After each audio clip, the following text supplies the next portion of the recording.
Hello toi, je te souhaite la bienvenue sur cette toute nouvelle vidéo. Aujourd'hui je te parle de ma dernière lecture et il s'agit de Nos plus belles années de Clara Hérault, qui est l'auteur qui a remporté la deuxième édition du concours Hachette, Nos futurs. Et donc dans ce livre on va aborder la thématique de l'après, qu'est-ce qui se passe après le lycée, la période où on arrive en fait dans les études supérieures pour la grande majorité des personnes qui veulent continuer. Et donc qu'est-ce qui se passe après? Est-ce que cette période est aussi belle qu'on le dit? Est-ce que c'est toujours aussi parfait?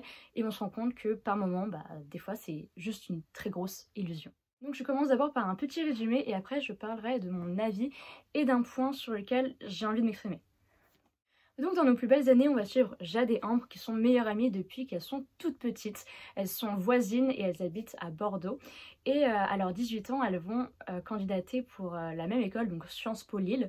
Et par miracle, en fait, il se trouve qu'elles ont été toutes les deux acceptées. Donc c'est vraiment une chance extraordinaire parce qu'elles sont meilleures amies, qu'elles ont toujours vécu l'une avec l'autre, l'une allait toujours manger et dormir chez l'autre, etc. inversement. Et donc c'est une chance incroyable de se dire qu'elles vont pouvoir faire leurs études dans la même ville et qu'en plus de ça, elles vont être colocs. Et vous savez, pour les personnes qui sont en coloc, c'est pas toujours évident et vous verrez bien par la suite ce qui va se passer. Et donc Jade et Ambre, elles vont emménager ensemble à Lille, elles vont faire une coloc à deux et c'est à partir de là que les problèmes commencent. Ces deux meilleures amies, elles ont des profils assez opposés. Jade, c'est une fille qui adore sortir, qui adore faire la fête, qui a des bonnes notes, mais qui a une vraie passion pour s'amuser, danser, chanter et surtout boire. Au contraire, Ambre, c'est une fille qui est vraiment focus sur ses études, qui veut vraiment réussir à tout prix, et donc elle ne sort pas, elle ne boit pas, en fait ça ne l'intéresse pas. Et donc quand leurs deux mondes vont devoir se confronter, on va se rendre compte que c'est pas toujours évident. Mais s'il n'y avait eu que ça aurait pu être une embûche qui aurait pu être facilement surmontable. Le problème c'est que le premier soir, la première soirée d'intégration, elles vont y aller toutes les deux, l'une à contre-cœur, je vous laisse deviner qui. Et en fait, elles vont faire la rencontre d'un garçon qui va complètement bouleverser la vie des deux jeunes filles. Léo, qui fait partie du BDE, le BDE, et qui fait partie du pôle sécurité du BDE. Et c'est un garçon qui, dans la thématique de l'histoire, va poser vachement de problème, parce que les deux filles vont avoir un petit crush sur lui. Jade va essayer de le draguer, de l'embrasser, sauf que lui va la repousser. Et Ambre, en fait, elle va avoir un petit crush sur lui parce qu'elle va se rendre compte que ce n'est pas forcément le garçon qu'elle avait imaginé, un peu fêtard, qui s'en fout de tout, qui s'en fout des cours, et qu'au contraire, il lui ressemble plus que ce qu'elle pensait. Et elle va commencer à s'attacher à lui, et réciproquement. Sauf que les deux filles sont en crush sur lui, mais elles ne le savent pas. Et il va se passer un élément catastrophique qui va renverser complètement la dynamique de toutes les relations. Donc voilà, pour le résumé de cette histoire, je trouvais que la thématique de l'après le lycée, je trouvais ça vraiment intéressant qu'on puisse l'aborder parce que moi, on m'a toujours dit que le lycée, c'était la meilleure période de ma vie. Et je vais pas vous cacher que pour moi, le lycée, en plus de ça, j'ai eu le Covid, ça n'a pas été forcément les meilleurs moments. Donc je me disais que si ça, c'était le meilleur moment de ma vie, j'avais très peur pour le reste de ma vie. Et heureusement que ça se passe mieux maintenant. Mais pour nombre d'entre nous, on a également entendu le fait que les études supérieures c'était un énorme banger, que genre on allait pouvoir sortir tous les soirs, qu'on allait pouvoir vivre avec nos meilleurs potes, qu'on allait pouvoir faire la fête jusqu'à pas d'heure, enfin en bref, on conçoit comme on veut la vie dans les études supérieures, mais il y a un côté où une petite désillusion qui se crée quand même. Et en fait je crois que c'est la première fois que je vois un livre qui aborde cette thématique, et je trouve ça vraiment bien qu'on puisse l'aborder parce que pour ma part, en tout cas dans ma vie personnelle, j'ai pas eu de désillusion parce que comme je vous l'ai dit au lycée c'était pas forcément incroyable, donc j'avais beaucoup d'espoir pour le reste et au final ça s'est très bien passé. Mais je sais à contrario que d'autres personnes que j'ai pu rencontrer dans les études supérieures n'ont pas toujours eu des moments faciles, que ce soit avec leur logement, que ce soit avec l'école en elle-même, avec leur formation. Pour ma part j'étais en alternance, donc voilà, il y a aussi le monde du travail qui rentre en confrontation dedans. Pour ma part je vis très bien ma vie en études supérieures, mais c'est pas le cas de tout le monde et c'est pas toujours facile. Donc c'est bien qu'on puisse aborder un peu cette thématique là. Et en fait j'ai été assez étonnée du tournant que prenait l'histoire parce que je m'attendais pas du tout à ça, dans le sens où je pensais vraiment qu'on allait rester focus sur cette vie justement après le lycée, cette période voilà, dans les études supérieures où on sait pas forcément ce qu'on veut faire, on est là mais on sait pas trop pourquoi, les études on est au bord du burn-out, vraiment cette peur qui te serre les tripes, vraiment, t'es dans une constante peur de pas savoir où est-ce que tu vas et si ce que tu fais, ça a vraiment de la valeur et si ça a vraiment pour but de te mener quelque part. T'en as aucune idée. Et en fait, le livre prend un autre tournant et je m'attendais pas du tout à ça. Là, on va partir un petit peu sur la relation de Léo avec les deux filles. Donc, il y aura peut-être du spoil. Je vous invite à aller ici si vous ne voulez pas être spoilé. En fait, ce qui m'a vraiment étonnée, c'est qu'on a pris vraiment un tout autre tournant que ce à quoi je m'attendais. Je pensais vraiment qu'on allait rester focus sur cette période d'après le lycée. Sauf que, avec la présence de Léo et de l'événement déclencheur, qui est que, en fait, ce qui va se passer, c'est qu'à un moment, Jade, elle va aller à une soirée. Et en fait, elle va se faire repousser plein de fois par Léo. Et à un moment, elle est complètement bourrée. Et il y a Léo qui arrive, elle le voit. Et bref, il y a une suite d'événements qui font qu'ils vont finir par coucher ensemble. Sauf que elle n'en avait pas envie, qu'elle était en train de pleurer, qu'elle avait énormément bu. En bref, elle s'est fait violer, quoi. Et je m'attendais pas du tout à ce tournant parce que on va énormément se concentrer sur cet événement qui est un événement très marquant et c'est vrai que j'y avais pas songé, mais là en parlant je me dis que c'est sans doute intéressant qu'on ait abordé ce point de vue là parce que comme je vous l'ai dit jusqu'à maintenant, pour moi la période des études supérieures, on pense surtout aux cours, aux sorties, etc. Mais c'est vrai qu'on pense pas à toutes ces jeunes femmes qui justement vont subir des agressions sexuelles, vont se faire violer dans le cadre justement de ces soirées, dans le cadre scolaire, dans le cadre du travail, toutes ces femmes qui vont subir en fait et dont on parle peu. Et c'est vrai que c'est un point qu'on n'a jamais vu non plus et qui était quand même important à traiter. Donc en fin de compte, même si je suis étonnée du tournant que ça a pris, je pense que c'était quand même une très bonne chose de pouvoir en parler. Mais en bref, du coup, on change complètement de tournant. On a quand même la partie du stress et du burn-out avec Ambre qui va vraiment se focus sur ses études et se rendre compte qu'en fait, c'est pas aussi facile qu'au lycée, qu'il y a ce moment où tu te rends compte que t'avais des super notes en terminale, mais que là, maintenant, tu chutes complètement et se rendre compte que tes notes, c'est pas ta valeur, c'est pas toi. C'est genre vraiment juste du travail, mais c'est pas toi. Et ça, des fois, on a du mal à s'en rendre compte. Donc on a encore cette partie-là. Mais le livre se concentre essentiellement autour de ce qui s'est passé, donc du viol de Jade par le crush d'Ambre, qui n'est pas au courant. Et en fait, la relation entre les deux, elle va commencer à se dégrader parce que Jade, elle est complètement déphasée, elle comprend plus trop ce qui se passe, elle veut plus qu'on l'approche, elle perd soudainement goût à la vie, elle a très peur en fait de revoir Léo. Et en fait, le problème c'est qu'elle se permet pas d'en parler à sa meilleure amie parce que sa meilleure amie lui a dit qu'il se passait quelque chose avec Léo et elle était là en mode oh shit, qu'est-ce que je dis, qu'est-ce que je fais. Donc elle a pas osé lui en parler et surtout en fait elle y arrivait pas. Elle arrivait pas à évoquer le sujet, elle arrivait pas à lui partager son ressenti et ce qui s'était passé sur le moment. Et il y a un énorme fossé qui s'est créé entre les deux parce qu'il y avait beaucoup de non-dits, il y a eu beaucoup de colère et elles n'arrivaient plus à communiquer. Voilà. Pour ce qui est des personnages, je trouve que les personnages étaient vraiment intéressants à voir. J'ai vraiment aimé en fait le choix de mettre deux personnages principaux parce que quand on pense aux études supérieures, surtout dans les livres, il y a un côté où je sais pas, on s'attend grave à tomber sur une fille qui est très focus sur les études, donc là c'est Ambre. Mais j'ai vraiment beaucoup aimé qu'on ait le point de vue de Jade. Jade, je trouve qu'elle a un point de vue qui contrebalance son rôle, dans le sens où si on avait écrit juste un livre sur les études supérieures avec Ambre, qui est très focus sur ses études, qui rencontre un mec, qui a l'air super, etc., ça aurait fait un peu cliché d'une certaine manière, parce que c'est souvent le personnage qu'on retrouve, qui a sa meilleure amie, qui adore sortir, mais en fait, généralement, on n'a pas le point de vue de la meilleure amie.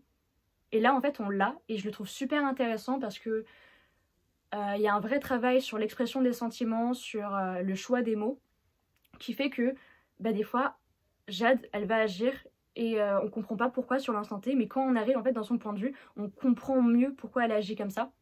Par exemple, en fait, c'est une fille qui n'a jamais vraiment eu beaucoup d'amis autour d'elle, qui avait surtout des relations éphémères, et elle a toujours envié Ambre d'avoir des relations plus solides, parce qu'elle s'est toujours retrouvée avec des filles et des mecs qui partaient tout le temps, qui étaient jamais des vrais amis en quelque sorte, sauf Ambre.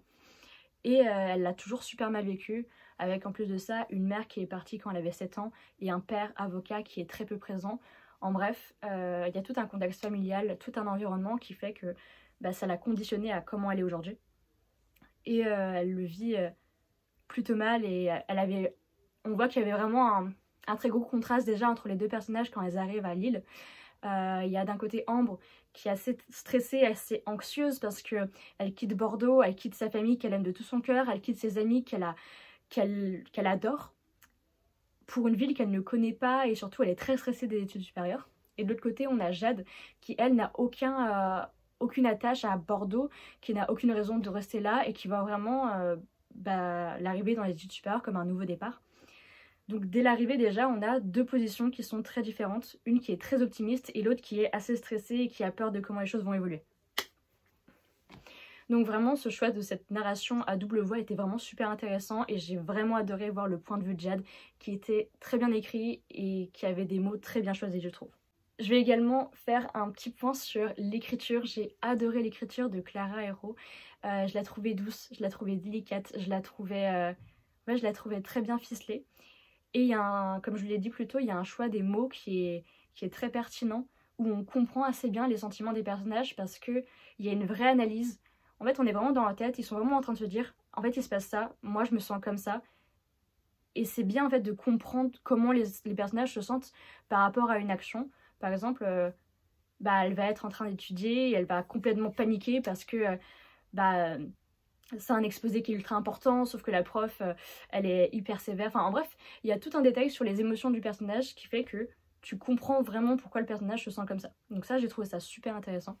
Et je pense aussi que ce qui m'a fait rire et ce que j'ai remarqué, c'est que la manière dont elle écrivait, je me suis vraiment reconnue dedans parce que quand j'écris moi-même mes notes, enfin, quand j'écris des notes sur ma vie, par exemple, j'ai besoin de parler d'un truc et tout, j'écris dans mes notes, j'écris de la même manière.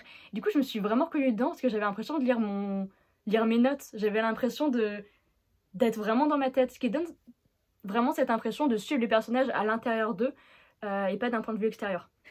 Voilà, j'ai vraiment beaucoup aimé cette histoire, comme vous avez pu le remarquer.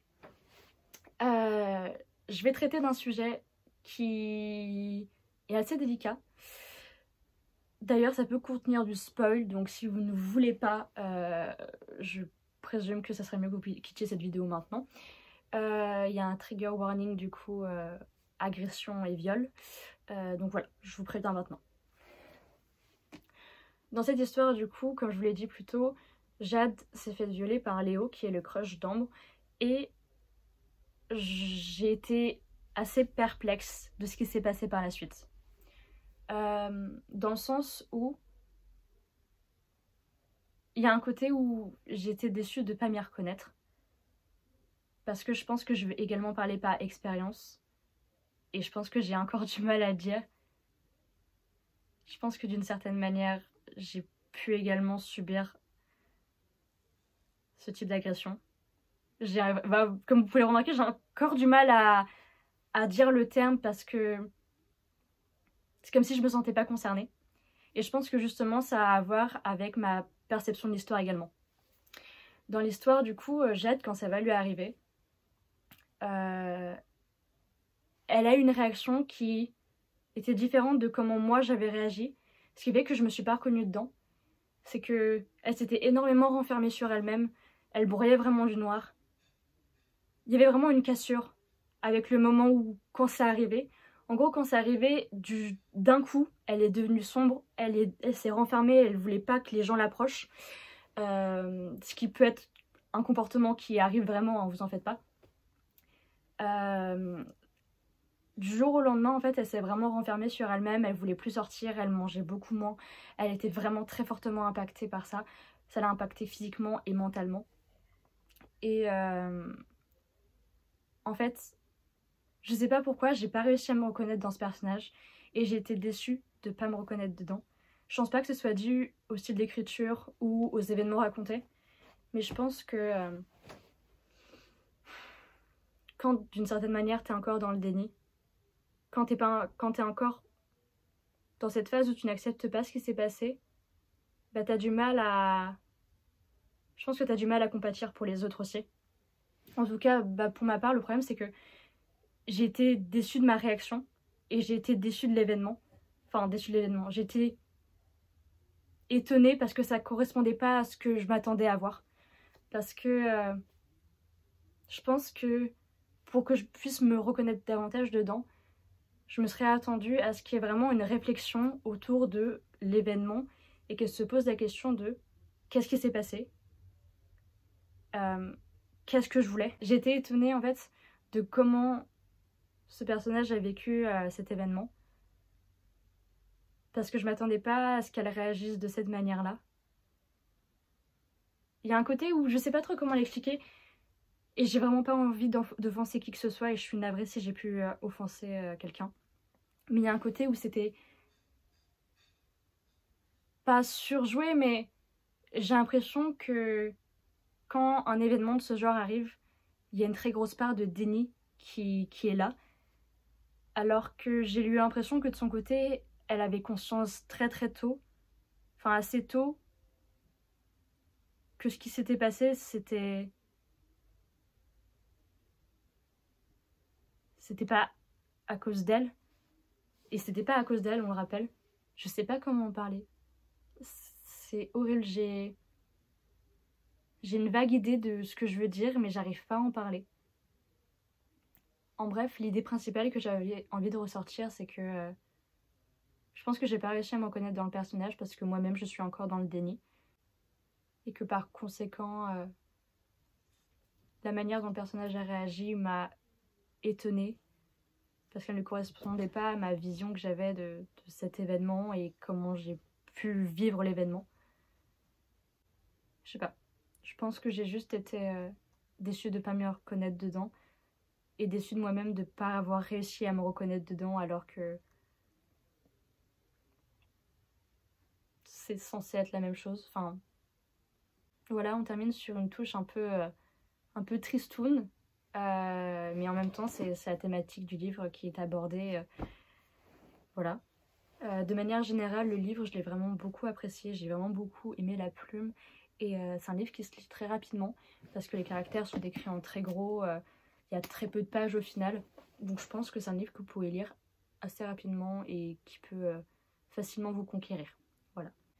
Et ce que j'ai aussi beaucoup aimé dedans, c'est le message qui va avec le mouvement MeToo, qui arrive surtout vers le milieu, vers la fin du livre, avec un personnage qui est la marraine du coup de Jade, qui va beaucoup la soutenir dans cet événement et qui va l'aider à avancer, l'aider à mettre des mots sur ce qu'elle a vécu. Et ça, c'est un côté que j'ai vraiment beaucoup aimé dans l'histoire. Voilà. En tout cas, je vous remercie d'avoir regardé cette vidéo jusqu'au bout. Et on se retrouve dans une prochaine vidéo. A plus.